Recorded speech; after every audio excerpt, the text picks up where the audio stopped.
اس لیے شریعت کہتی کہ وہ 4 شادی کرو.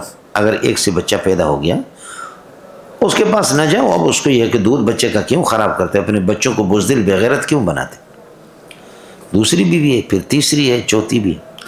لیکن ہماری بہنیں اور ہماری بیٹیاں, ہماری بیٹیاں اور ہماری بیویاں, وہ کہتی کہ شوہر ہم بیمار ہوں, بچے جنم دے کے قابل ہوں یا نہ ہو, تباہ ہو جائیں, شوہر جا کر کے زنا کرے, لواطت کرے, لیکن دوسری شادی نہ کرے, تیسری نہ کرے, چوتھی نہ کرے. یہ ایک ذہن بنایا آپ لوگوں نے, مولویوں نے بنایا. اس ذہنیت کو ختم کیا جائے.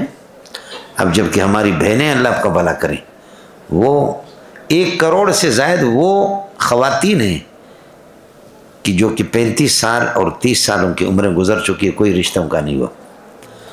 اور 15 سال والے, 20 سال والی, 25 سال والی تو اور زیادہ ہے.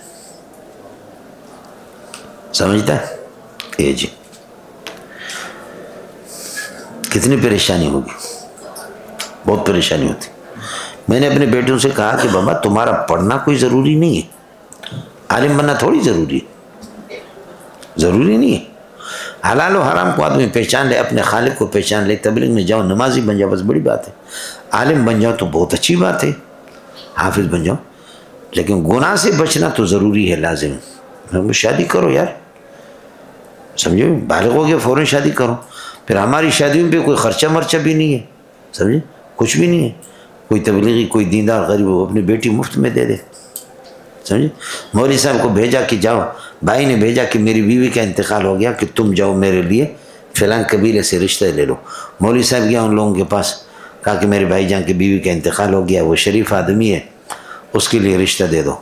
ایک بوڑھے سے کہا تم اپنی بیٹی, انہوں نے کہا آپ کے بھائی کو نہیں دیتے, وہ جاہل ہے, آپ کو دیتے اگر آپ کرتے. آپ نے پہلے شادی بھی کی ہے, دوسری کی ہے, آپ اگر کرے تو آپ کو دیتے. مولوی صاحب نے کہا اچھا, ہاں. کہا پھر ہاتھ اٹھاؤ, الحمدللہ.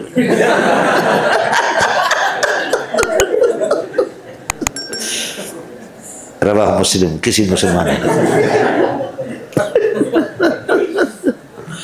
کچھ بولے بڑھ گیا.